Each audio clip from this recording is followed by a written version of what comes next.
Hey everyone, Zachary here at the Orlando Science Center celebrating Banana and Avocado Month here in the month of February. Now, did you know that bananas and avocados are marketed as superfoods? Now, it's not because they're actually super incredible. They are high in potassium and antioxidants, but it is actually just a marketing ploy. There is no scientific basis of what makes a superfood super.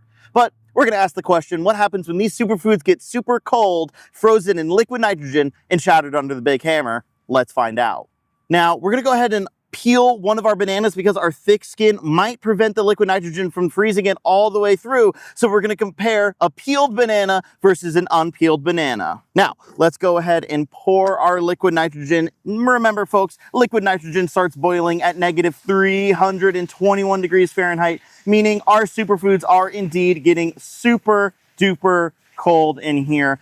Go ahead and swing our hammer, shattering in 3, 2, 1.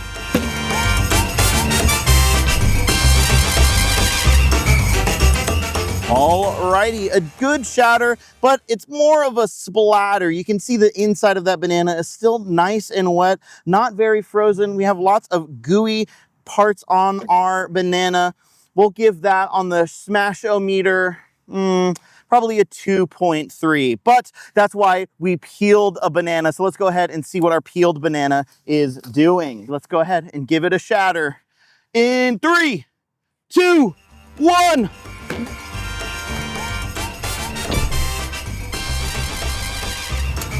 Nice and bitty. You can see all of our rock-like banana structure. Very different from the goo from before. Definitely an improvement. So remember, folks, if you want to smash your banana, you gotta peel it first. I'm gonna give that a 7.7 on the smash meter. And that means it is time for the grand finale. Our frozen avocado. I'm gonna be smashing it under the giant hammer in 3, 2, 1. Oh.